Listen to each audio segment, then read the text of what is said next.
I stood on the wraparound deck of my beach house in Charleston, watching pelicans dive into the Atlantic as the morning sun painted the water gold. The salt air filled my lungs, and I felt the familiar peace that came from owning this slice of paradise. I had bought this property 5 years ago with money I had earned managing a successful art gallery in the historic district. Every mortgage payment, every renovation, every carefully chosen piece of furniture represented my work, my vision, my independence. The house itself was a 2-story cottage with weathered blue shutters and a tin roof that sang during rainstorms. I had spent countless weekends refinishing the hardwood floors, painting the walls a soft cream, and turning the sunroom into a reading nook filled with plants. The master bedroom opened onto a balcony where I drank coffee every morning. The guest rooms upstairs could sleep 6 comfortably. The kitchen had marble countertops I had saved for months to afford. This was not just a house. This was my sanctuary, my investment, my future. My phone buzzed with a text from my sister, Vanessa. Coming to Charleston next week with Julian. Want to see the beach house finally? Been too long. I smiled despite the complicated feelings that always arose when I thought about Vanessa. We had been close as children, sharing secrets and dreams in the bedroom we split in our childhood home in Columbia. But somewhere in our 20s, a distance had grown between us. She had married Julian 3 years ago, a real estate developer who smiled too widely and spoke too loudly. I had attended their wedding in Savannah, watching my sister glow in her white dress while Julian made grand toasts about building empires together. Something about him had always unsettled me, though I could never articulate exactly what. I texted back, "Of course. When do you arrive?" "Tuesday afternoon. Julian wants to see the property. He says oceanfront real estate is always a smart investment." The phrasing bothered me, but I pushed the feeling aside. Vanessa was my sister. She wanted to visit. That was normal. That was what families did. Tuesday arrived with clear skies and gentle waves. I spent the morning cleaning, arranging fresh flowers in the living room, and preparing the guest rooms. I made shrimp and grits for dinner, knowing it was Vanessa's favorite. The house looked perfect, welcoming, ready to share. They arrived at 3 p.m. in a black SUV that seemed too large for the narrow beach road. Julian stepped out first, his polo shirt stretched tight across his expanding middle, his sunglasses reflecting the ocean. He did not greet me immediately. Instead, he walked around the property, examining the exterior walls, testing the deck railing, peering at the foundation. Vanessa emerged next, thinner than I remembered, her smile not quite reaching her eyes. Daisy. She hugged me, and I caught the scent of expensive perfume mixed with something sharper, something like anxiety. "The house is beautiful. You have done so well for yourself. Thanks for coming," I said, leading them inside. I thought we could have dinner on the deck, watch the sunset. Julian barely glanced at the interior as he walked through, his footsteps heavy on my refinished floors. He opened closets without asking, checked the water pressure in the bathrooms, examined the electrical panel in the utility room. "Good bones," he muttered. "Needs updating, but good bones." Vanessa touched my arm. "Julian is always in work mode. You know how real estate people are." I did not know, actually, but I nodded and served dinner. The meal was tense, filled with Julian dominating the conversation with stories about properties he had flipped, investments that had multiplied, deals he had closed. He talked about Charleston's booming real estate market, about oceanfront properties appreciating at unprecedented rates, about the importance of maximizing assets. "You know what this place could rent for during summer season?" he said, gesturing with his fork. $15,000 a week. Easy. Maybe 20 during peak months. "You are sitting on a gold mine, Daisy. I am not interested in renting it out," I said quietly. "This is my home." He laughed, a sound without warmth. "Your home? You live here alone? Seems like a waste of space and potential income." Vanessa placed her hand on Julian's arm. "She loves it here. Not everything is about money." But Julian's eyes had taken on a calculating gleam as he looked around the deck, the ocean beyond, the valuable square footage I occupied. I felt something shift in the air, like the pressure drop before a storm. I just did not realize how close the lightning was. The next morning, I woke to find Julian already awake, standing on the beach with his phone pressed to his ear. Through the window, I watched him pace, his free hand gesturing aggressively. Vanessa sat at the kitchen table, staring into a coffee cup I had not heard her pour. "Is everything okay?" I asked, joining her. She looked up, startled. "Fine. Julian is just stressed about a deal back in Atlanta. He works too hard." But her fingers trembled slightly as she lifted the cup, and dark circles shadowed her eyes. I wanted to ask more, to bridge the distance between us, but Julian came through the sliding door before I could speak. "Vanessa, pack up," he said. "We need to head back early. Something came up with the Buckhead project." They left within an hour, Julian barely saying goodbye, Vanessa hugging me tightly and whispering, "I will call you soon." I promise. I watched the SUV disappear down the beach road and felt relief mixed with sadness. The visit had been strange, unsettling. Not at all the reconnection I had hoped for. 3 weeks passed. Vanessa sent occasional texts, always brief, always vague, busy with work. Julian has me running all over Atlanta. Miss you. But she never called, never suggested another visit, never explained the tension I had felt during those 2 days. Then, on a Friday evening in late June, I returned from the gallery to find the black SUV parked in my driveway. Vanessa sat in the passenger seat, her face turned away. Julian stood on my deck, talking to a man in a suit I did not recognize. My stomach tightened with instinctive alarm. I climbed the steps quickly. Julian, what are you doing here? He turned, and his smile was all teeth, no warmth. Daisy, we need to talk. This is Bernard from Coastal Property Management. He is here to discuss the rental potential of this place. I told you I am not interested in renting, I said firmly. Why are you bringing property managers to my house without asking? Bernard looked uncomfortable, shuffling papers in his leather portfolio. Julian waved a dismissive hand. Just exploring options. You are being stubborn about a fantastic opportunity. This is my house, I repeated, heat rising in my chest. My property. My decision. Actually, Julian said, his tone shifting to something harder, colder. We need to discuss that. Vanessa emerged from the SUV then, walking slowly toward us like someone approaching an execution. Her face was pale, her eyes red. Daisy, I am so sorry. I did not know he would do this. Do what? I looked between them, fear beginning to pulse beneath my ribs. Julian pulled a folded document from his pocket. When your father passed away, he left the house in Colombia to both you and Vanessa, correct? You sold it 3 years ago. Split the proceeds 50-50. Yes, I said slowly. What does that have to do with anything? Vanessa used her portion as collateral for a business loan in my name. The loan terms included provisions about joint assets and marital property. Since you are her sister and the loan documents reference familial real estate holdings, this property technically falls under the umbrella of our financial portfolio. I stared at him, my mind struggling to process the words. That is insane. This house has nothing to do with your loan. I bought it with my own money before you were even married. Read the documents, Julian said, thrusting papers at me. My lawyers have reviewed everything. There is legal precedent. This property can be considered part of the extended family asset structure that secured the loan. You are lying. I looked at Vanessa. Tell me he is lying. Tears streamed down her face. I signed papers. I did not understand what they meant. He said it was just standard loan paperwork. I did not know he would try to claim your house. Bernard cleared his throat. Mr. Julian has asked me to prepare rental agreements for this property beginning July 15th. I understand this is a family matter, so perhaps I should come back. No, Julian interrupted. We are discussing business now. Daisy, you can stay here through the summer if you pay fair market rent. After that, we will need to reassess the arrangement. The world tilted. Get out. Excuse me? Get out of my house. Now, before I call the police. Julian's expression darkened. You do not want to make this difficult. I have lawyers. I have documentation. You are a single woman running a small gallery. Do you really think you can fight me on this? Vanessa sobbed. Julian, please. This has gone too far. You said you just wanted to talk to her, to explain the situation. The situation, he said sharply, is that your sister is squatting on valuable property that legally belongs to our household now. She can accept that gracefully, or we can make it official through the courts. Her choice. I pulled out my phone. I am calling the police. Go ahead, Julian said. Tell them your brother-in-law is discussing legal documents regarding property rights. See how seriously they take that. My hand shook as I dialed. Before I could press the call button, Julian snatched the phone from my hand and threw it over the deck railing. I watched it arc through the air and disappear into the sand below. You need to understand something, Julian said, stepping closer. I own successful properties across 3 states. I have connections. I have resources. You have a mortgage you struggle to pay and a gallery that barely breaks even. This house is worth $800,000 minimum. You really think you are going to keep it? The next hour blurred into a nightmare. Julian continued his assault, alternating between pseudo-legal jargon and outright intimidation. Bernard eventually excused himself, clearly uncomfortable with the scene unfolding. Vanessa pleaded with her husband to stop, to leave, to reconsider, but he ignored her completely. At some point, neighbors appeared on their decks, drawn by raised voices. Julian smiled and waved at them. Just a family discussion. Nothing to worry about. I felt trapped, violated, furious.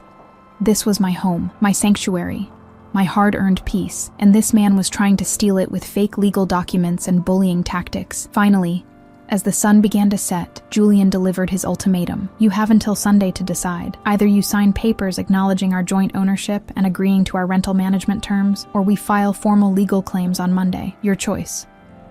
He turned to Vanessa. Get in the car. She hesitated, reaching for me. Daisy, I will fix this. I promise. I will find a way. Now, Julian commanded. She followed him to the SUV, her shoulders slumped in defeat.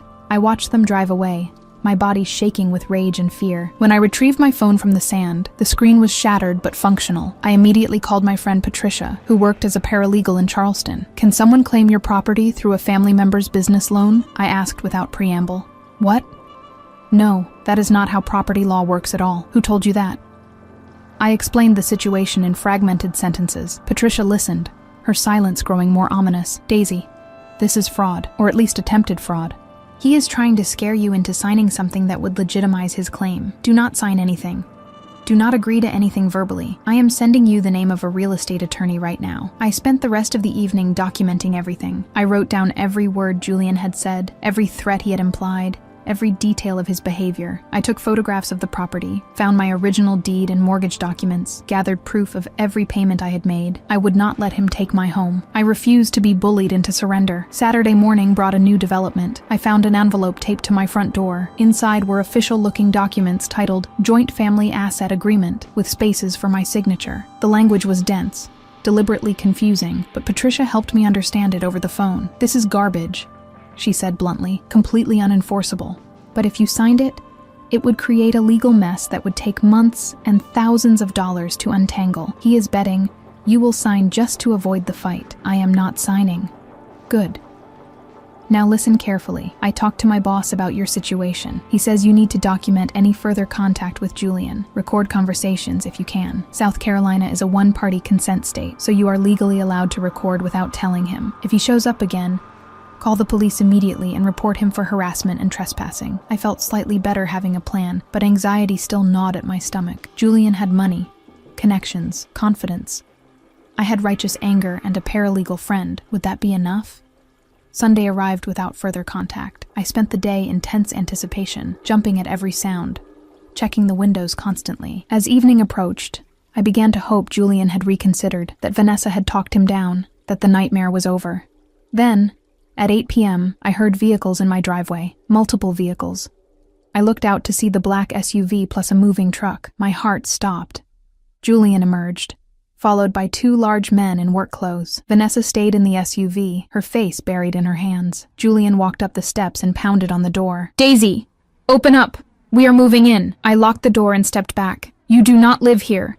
This is trespassing. I told you, he shouted. This house belongs to our family now. Since you refused to sign the agreement, we are taking possession. We have every legal right to be here. The two men started carrying boxes from the truck. I grabbed my phone and dialed 911. Charleston Police. What is your emergency? Someone is trying to break into my home. My brother-in-law is claiming he owns my property, and he brought people to move his belongings in. I need help.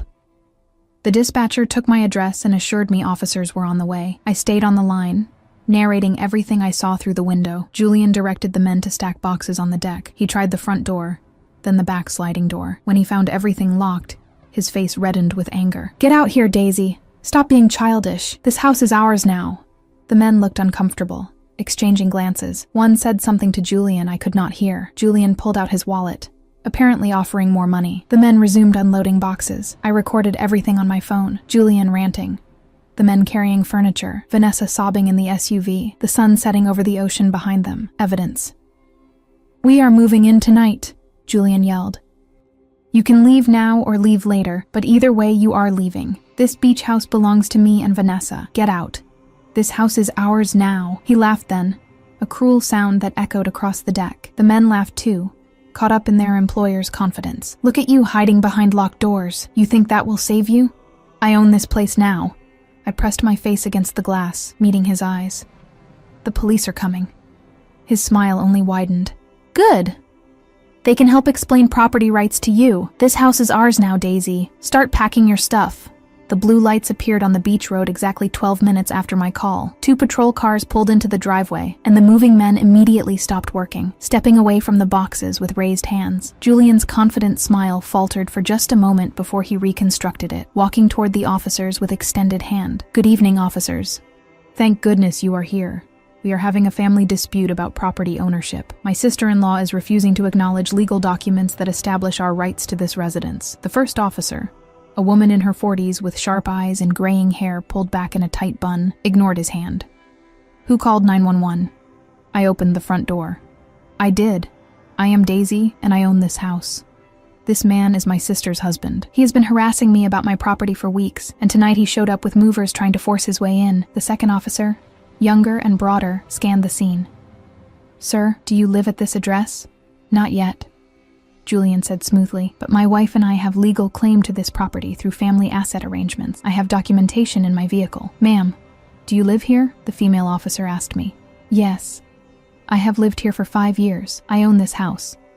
I have the deed, mortgage statements, tax records, everything. He has been trying to intimidate me into signing papers that would give him partial ownership." The officer turned back to Julian. "Do you have a key to this residence?" "Well, no, but does your name appear on the deed? Not currently, but the legal framework." "Sir, if your name is not on the deed and you do not have permission from the legal owner to be here, you are trespassing. I need you to remove your belongings from this property immediately." Julian's face reddened. "You do not understand. I have lawyers who will explain. You can explain it to them tomorrow," the officer said firmly. "Tonight you need to leave. Ma'am, do you want to press charges for trespassing?" I hesitated, looking at the SUV where Vanessa sat watching. Even through the windshield, I could see her devastation. She was a victim in this too, manipulated by a man who cared only about money and control. "I want him to leave and never come back. If he contacts me again or comes near my property, I will press charges." The officers supervised while the moving men loaded everything back into the truck. Julian protested, threatened to call his own lawyers, demanded badge numbers. The female officer remained unmoved. "Sir, if you do not comply, I will arrest you for trespassing and disturbing the peace. Your choice." As the men finished loading, Julian turned to me one last time. His expression had shifted from confident to dangerous. "This is not over. You just made a very expensive mistake." "Sir, leave now," the officer ordered. The moving truck departed first, followed by the SUV with Julian driving too fast down the beach road. Vanessa never looked back. The female officer approached me after they left. "Ma'am, I strongly recommend you get a restraining order. That man is dangerous. I have seen this kind of thing before. People who think they are entitled to property that does not belong to them, who use family connections to manipulate and intimidate. Document everything. Get a lawyer. Protect yourself." After the police left, I sat on my deck in the darkness, listening to waves crash against the shore. My hands still shook. My heart still raced. But beneath the fear and anger, something else stirred. Determination. Julian thought he could bully me into surrender because I was a single woman with limited resources. He thought I would crumble under pressure, sign away my rights to avoid conflict. He had badly miscalculated. Monday morning, I met with the attorney Patricia had recommended, a woman named Helen, who specialized in property disputes and fraud cases. I brought every document, every text message, every piece of evidence I had gathered. Helen listened carefully, taking notes, her expression growing more serious as I described Julian's behavior. "This is clear-cut harassment and attempted fraud," she said finally. "The documents he tried to get you to sign are completely fabricated. There is no legal mechanism by which your sister's business loan could give him claim to your independently owned property. He made that up, hoping you would not know better. What can we do?" "Several things. First, we file for a restraining order based on his threatening behavior and repeated trespassing. Second, we send a cease and desist letter to him and any lawyers he claims to represent him. Third, if he persists, we can pursue charges for attempted fraud and harassment. He has committed multiple crimes here, and we have police reports and your documentation to prove it." Relief flooded through me. "How much will this cost?" Helen named a figure that made my stomach clench, but she saw my reaction. "I can work with you on payment. And honestly, if we pursue this aggressively enough, we might be able to recover your legal fees from him as damages. Men like this rely on victims being too afraid or too poor to fight back. When someone actually stands up to them, they usually fold quickly." Over the next week, Helen filed the necessary paperwork. The restraining order was granted based on the police reports and my testimony. Julian was legally forbidden from contacting me or coming within 500 feet of my property. The cease and desist letter went to his business address in Atlanta, with copies to every attorney whose name appeared in the fake documents he had shown me. Then came the call. I had been both dreading and anticipating. Helen reached me at the gallery on a Thursday afternoon. "Daisy, we need to talk about something that came up during research. I had my assistant pull property records on Julian's business holdings, just to understand what kind of resources he has. We found something concerning." My grip tightened on the phone. "What?" "He is in serious financial trouble. 2 of his Atlanta properties are in foreclosure. He has outstanding liens from contractors who have not been paid. There is a lawsuit from investors claiming he misrepresented property values. The man is drowning in debt and legal problems." Understanding dawned slowly. He wanted my house to liquidate. He thought if he could get control of it, he could sell it or refinance it to cover his losses. Almost certainly. And there is more. I contacted your sister through her personal cell phone, the one you gave me. I explained that I am your attorney and that what Julian did constitutes fraud. She wants to meet with us. She says she has information that could help your case. We met Vanessa at a coffee shop in downtown Charleston 2 days later, far from the beach house and far from anywhere Julian might find us. She arrived looking thinner than before, her clothes hanging loose, dark circles under her eyes more pronounced. She hugged me desperately when she saw me. "I am so sorry," she whispered. "I am so sorry for everything." We sat in a corner booth, and Helen pulled out a legal pad. "Vanessa, anything you tell us today is confidential. Daisy cares about you and wants to understand what happened. Can you explain how Julian convinced you to sign loan documents that referenced family property?" Vanessa's hands trembled around her coffee cup. "It started about 6 months after we got married. Julian's business was struggling, but he hid it from me. He kept saying he had big deals coming, that everything was fine.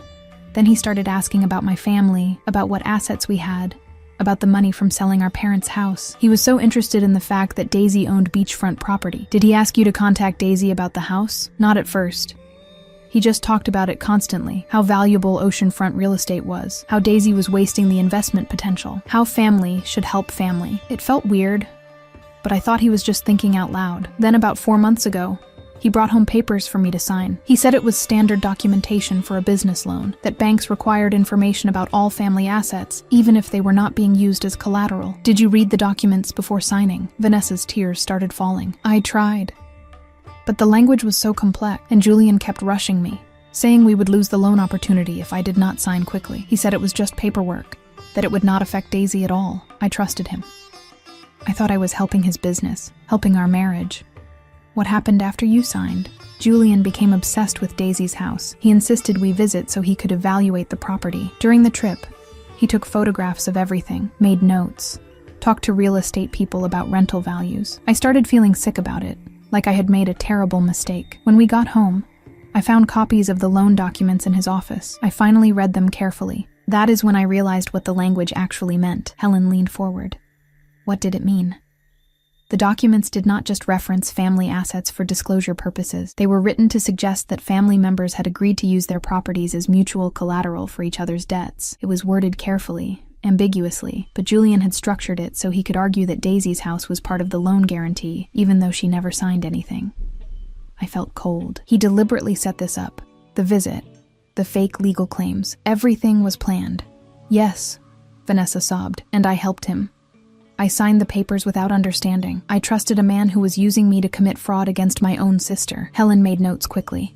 "Vanessa, are you willing to testify about this, to provide copies of those documents, to explain in legal proceedings exactly how Julian manipulated the situation?" She nodded vigorously. "I will do whatever it takes to fix this. I have already contacted a divorce attorney. I am leaving him.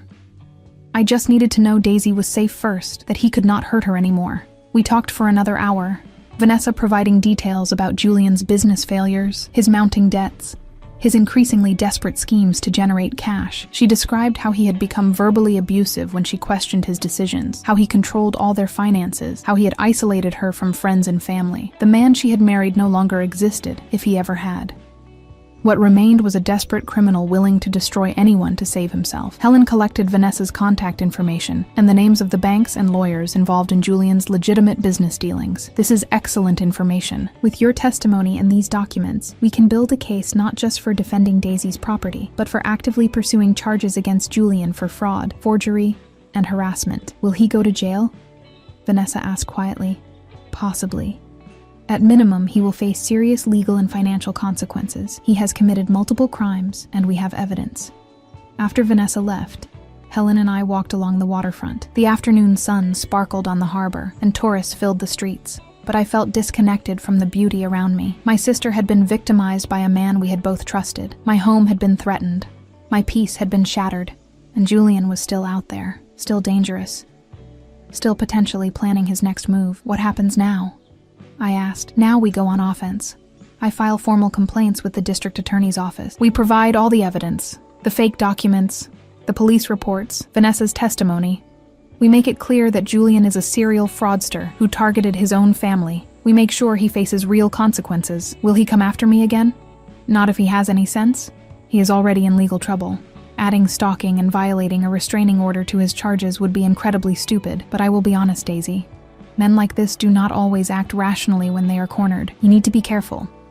Consider a security system for the house. Vary your routines. Stay alert. The anxiety that had briefly lifted came rushing back. I had thought the police involvement and restraining order would end this nightmare. Instead, it seemed to be escalating into something even more serious and potentially dangerous. That night, I could not sleep in my own house. Every sound made me jump. Every shadow seemed threatening. I finally called my friend Teresa, who owned a bed and breakfast in the historic district, and asked if I could stay in one of her rooms. She agreed immediately, hearing the fear in my voice. How long do you need it? She asked. I do not know.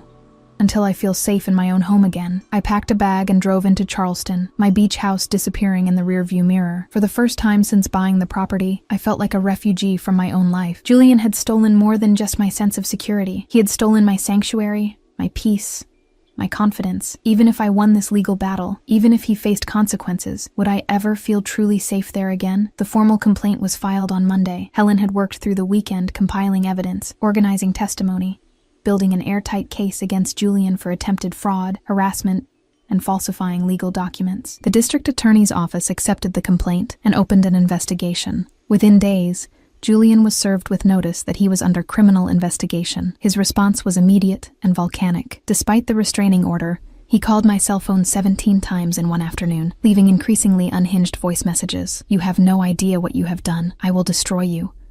I will take everything. You are going to regret this. Helen had me save every message and file an additional complaint for violating the restraining order. Then Julian made his biggest mistake. On Wednesday evening, he drove to Charleston and went to my beach house. He did not know I was staying at the bed and breakfast. He did not know I had installed security cameras after the first police incident. He did not know I had prepared for exactly this scenario. The security system alerted my phone when motion was detected on the property. I watched the live feed as Julian's SUV pulled into my driveway at 9 p.m. He stepped out alone. No moving truck this time. No workers. Just him and his rage. He walked around the house, trying doors and windows, peering inside with his hands cupped against the glass. Then he picked up a decorative rock from my garden and threw it through the kitchen window. The alarm shrieked. I was already on the phone with the police. The man who has a restraining order against him just broke into my house. I have video footage.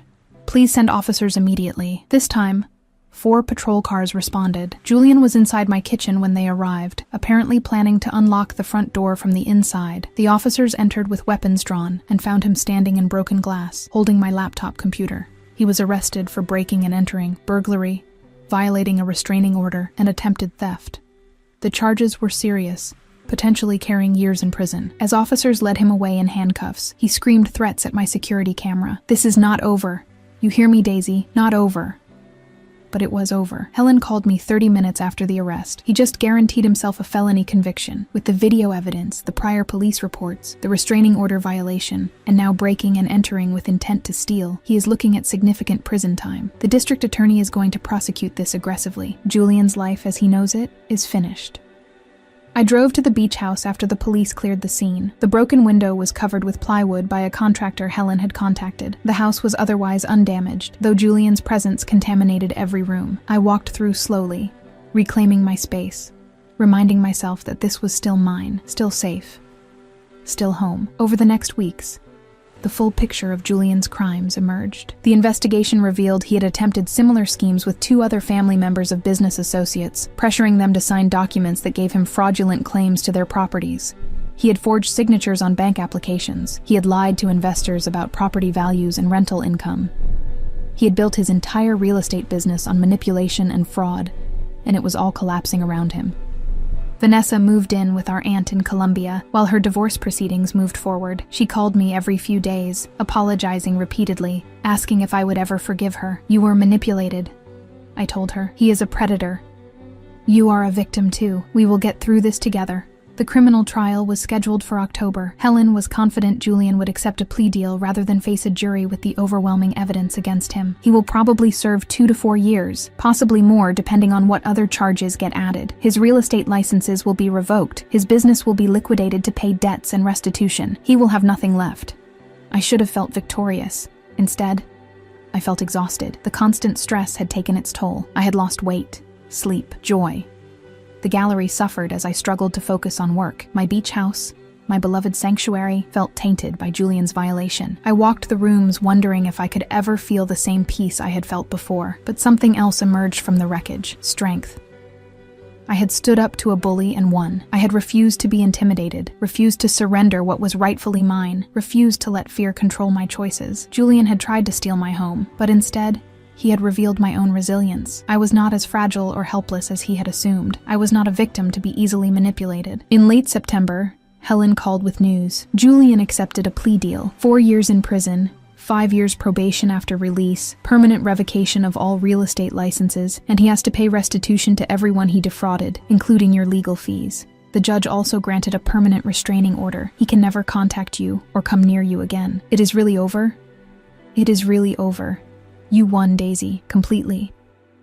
I stood on my deck that evening, watching the sun set over the Atlantic, just as I had done hundreds of times before. The pelicans dove. The waves crashed. The salt air filled my lungs. My house stood solid and safe around me. Julian was gone, removed from my life by his own criminal actions. Vanessa was rebuilding her life with my support. I was free. But freedom came with a price. I understood now that safety was an illusion. The people you trusted could betray you, that danger could arrive in familiar faces. I understood that strength meant fighting back even when you were afraid, that justice required persistence and courage. That home was something you had to defend actively, rather than take for granted. I poured myself a glass of wine and raised it to the darkening sky. Not a toast to victory, but an acknowledgement of survival. I had weathered the storm. My house remained standing. I remained standing. That was enough. The first night I truly slept peacefully in my beach house after Julian's arrest came 3 weeks later. I woke to sunrise painting my bedroom walls gold and realized I had slept through the entire night without nightmares, without jumping at sounds, without that constant knot of anxiety in my chest. The house felt like mine again, reclaimed from the shadow Julian had cast over it. I spent October healing. The gallery required attention I had been unable to give during the crisis, and I threw myself into curating a new exhibition featuring local Charleston artists. The work grounded me, reminded me of the life I had built before Julian tried to destroy it. My regulars noticed the change in my energy, the return of my enthusiasm, though I told them nothing about what had happened. Some wounds were private.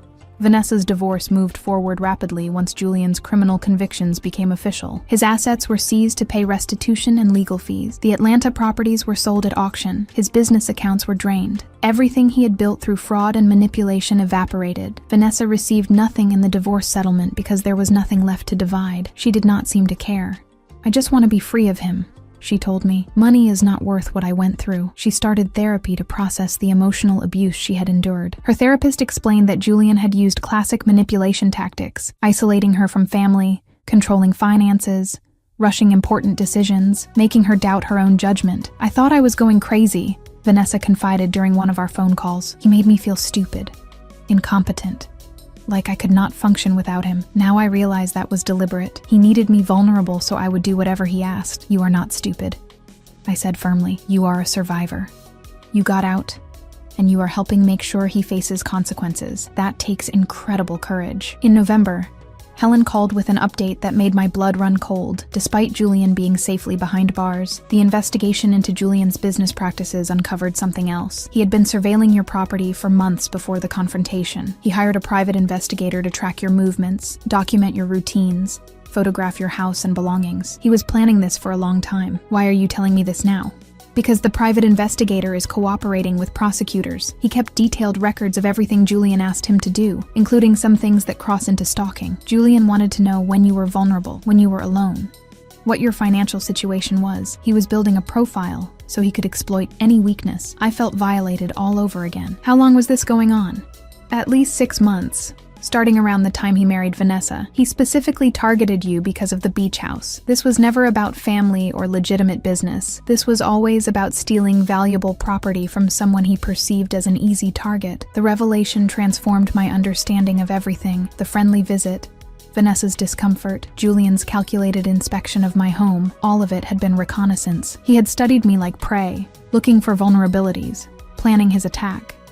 The idea made my skin crawl. What happens to the private investigator? He is testifying against Julian in exchange for immunity. His records prove premeditation, which makes Julian's crimes even more serious. The prosecutor is considering adding stalking charges to the existing convictions. Julian could end up serving additional time. I spent that evening reviewing the security footage from the night Julian broke in, watching him move around my property with the confidence of someone who had studied every detail. He knew exactly where to look, which windows might be unlocked, where I kept valuable items. The private investigator's surveillance had given him a blueprint to my life, but Julian had made one crucial miscalculation. He had assumed that knowledge of my routines and vulnerabilities meant I would be easy to defeat. He had not considered that I might fight back, that I might have friends and resources of my own, that underestimating someone did not make them weak. His arrogance had been his downfall. December brought an unexpected opportunity. The private investigator, a man named Owen, who looked ashamed every time he appeared in court, reached out through Helen asking if I would meet with him. He wants to apologize in person, Helen explained.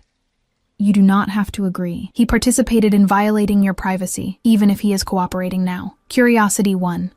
I met Owen at a neutral location, a park bench overlooking the harbor. He was younger than I expected, maybe 30. With the kind of face that forgot easily. He twisted his hands nervously as I sat down. I wanted to say I'm sorry. He began without preamble. What I did was wrong. I knew it was wrong while I was doing it, but I needed the money. And I told myself it was just business, just gathering information. I did not think about how it would feel to be the person being watched. Why did you agree to help him? Julian paid well and presented everything as legitimate business research. He said you were involved in a property dispute, that he needed documentation for legal proceedings. By the time I realized he was planning something criminal, I was already implicated. I was scared. So I kept detailed records of everything, insurance in case things went bad, and they did go bad. Yes, when I heard about the break-in, I knew I had to cooperate with police. I could not have that on my conscience. I gave them everything. All my surveillance photos, all my notes, all the instructions Julian had given me. I wanted to help put him away. I studied his face, trying to determine sincerity from manipulation. He looked genuinely remorseful, but I had learned that appearances meant nothing. You violated my privacy for months. You helped a criminal plan an attack on my home and my life. An apology does not fix that. I know. I am not asking for forgiveness. I just wanted you to know that I regret my part in this, and I am doing everything I can to make sure Julian faces full consequences. My testimony is going to keep him in prison longer. That is the only thing I can offer. I left the meeting feeling unsettled. Owen's cooperation had strengthened the case against Julian, which benefited me.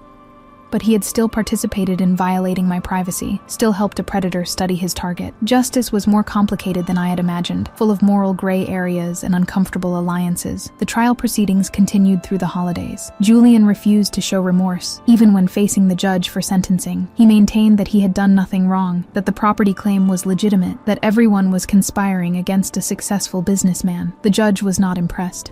You systematically planned to defraud your wife's sister out of her home, the judge said during sentencing. You forged documents, made false legal claims, hired investigators to stalk her, and when those tactics failed, you broke into her home with intent to steal. You have shown no remorse, no understanding of the harm you caused, no indication that you would not do this again if given opportunity. This court finds you to be a danger to society and those around you. The final sentence totaled 6 years in prison with the additional stalking charges, followed by 10 years of probation with strict conditions. Julian's face remained impassive as the sentence was read, but I saw his hands clench into fists. He was led away without looking at anyone in the courtroom. January brought a strange new normalcy. Julian was gone. Truly and permanently removed from my life. The restraining order had been made permanent. The criminal convictions were finalized. There were no more court dates, no more legal meetings, no more looking over my shoulder waiting for the next attack. Just peace, hard-won and precious. I celebrated my 36th birthday in February with Vanessa and a small group of close friends on my deck. We ate fresh seafood and drank champagne as the sun set over the Atlantic. Vanessa gave me a framed photograph of the beach house taken at sunrise, the light making the whole structure glow. "To remind you that you won," she said, "that this place is yours, always." The gallery thrived as my attention returned fully to the work. I curated 3 successful exhibitions in spring, each one drawing larger crowds than the last. My reputation grew throughout Charleston's art community. I hired an assistant to help manage the increasing workload. The business I had built, the life I had created, flourished in the absence of Julian's shadow. But the experience had changed me in ways both obvious and subtle. I no longer took security for granted. The cameras remained installed. The alarm system stayed active. My doors stayed locked even during daylight hours. I varied my routines consciously, aware that predictability created vulnerability. I was more cautious with new people, slower to trust, quicker to recognize manipulation tactics. Vanessa noticed during one of her visits in April. "You are different now, harder somehow, but also stronger. Julian taught me that safety is something you create, not something you assume. I will not be caught off guard again." She nodded slowly. "I understand. I am different too. I question everything now, every decision, every relationship, every piece of paper someone asks me to sign. Maybe that is not a bad thing." We spent the weekend talking about everything we had learned, everything we had survived. Vanessa had started taking business classes at the community college, determined to understand finance and legal documents so she could never be manipulated again. She had reconnected with old friends Julian had driven away. She was building a new life on her own terms, and I was proud of her resilience. "Do you ever think about him?" she asked on Sunday morning as we drank coffee on the deck. "Sometimes. Not as often as I used to. Mostly I think about how close I came to losing everything because I was not prepared to defend it. That terrifies me more than Julian himself. He is gone now. 6 years is a long time. 6 years is not forever. Eventually he will get out, and men like him do not forget grudges. I need to be ready if he ever tries anything again." Vanessa set down her coffee cup. "He will not get the chance. I talked to his parole officer as part of the divorce proceedings. If Julian violates his probation in any way after release, he goes back to prison immediately. One phone call to me, one drive past your house, one attempt at contact, and he is done. He knows that. Knowledge and behavior are not always connected. He knew breaking into my house was illegal, but he did it anyway." "True. But he also knows you will fight back now. You are not the easy target he thought you were. That changes the equation."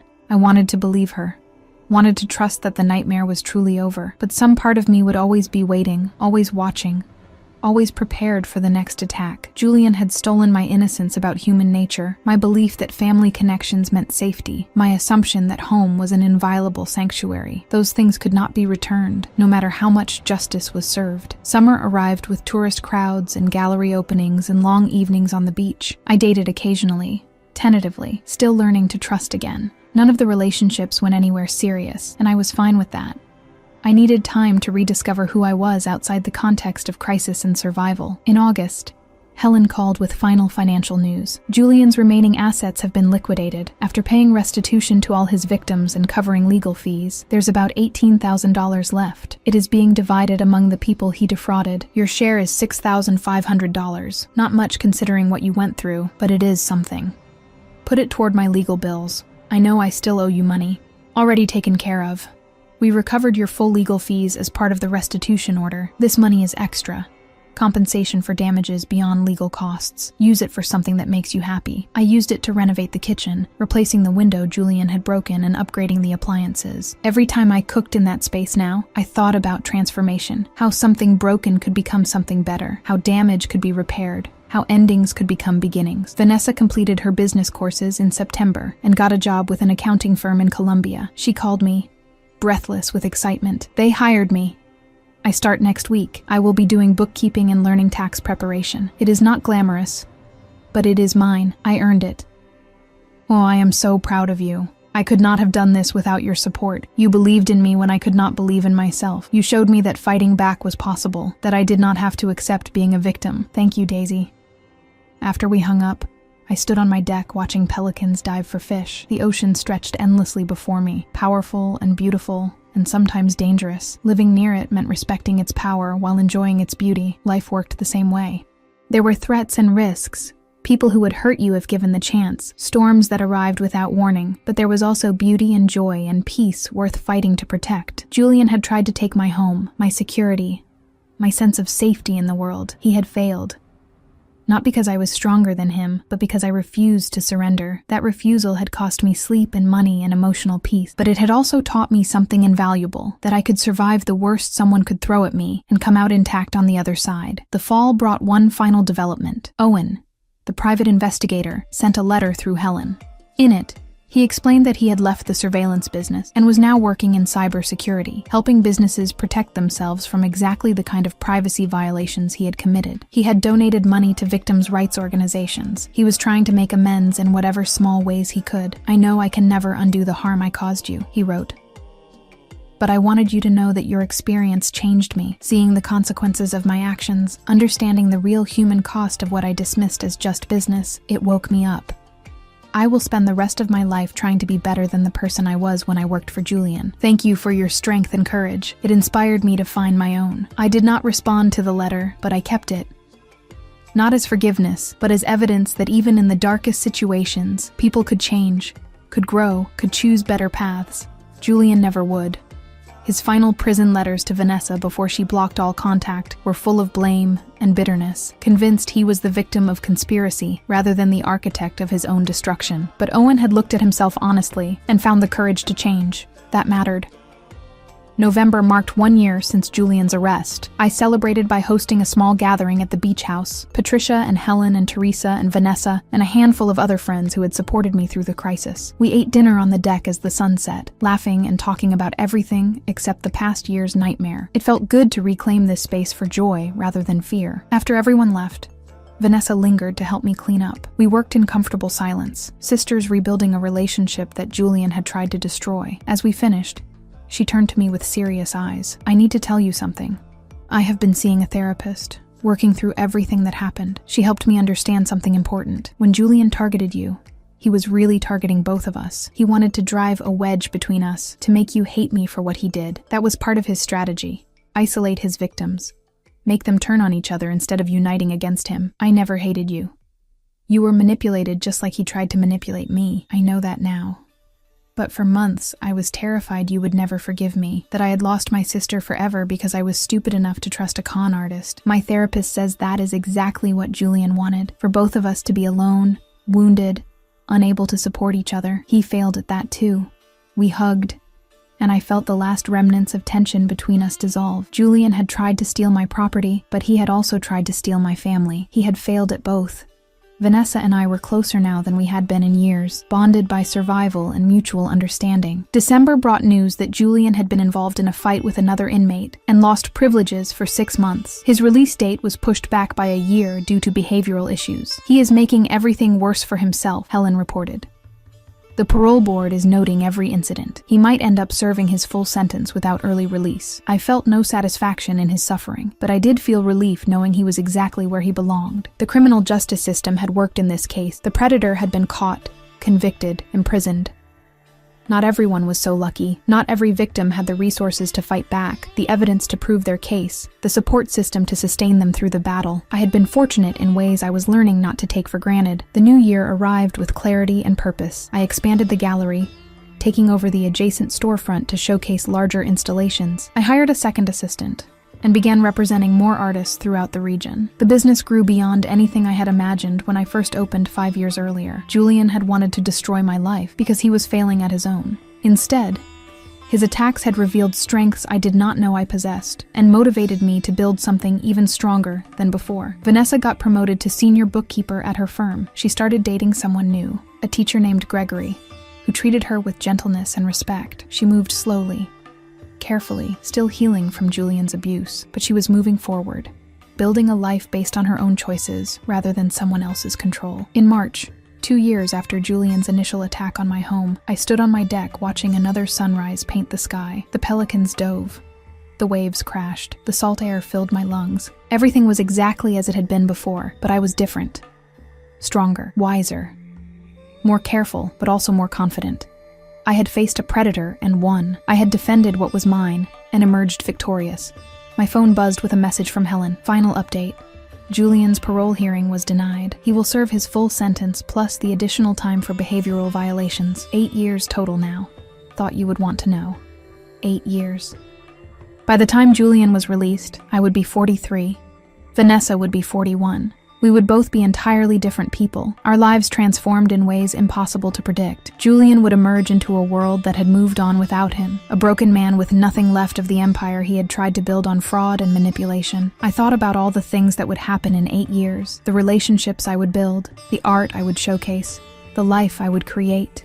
Julian would spend that time in a cell, his freedom stripped away by his own criminal choices. Every day he spent behind bars was a day I spent free, safe, building something beautiful.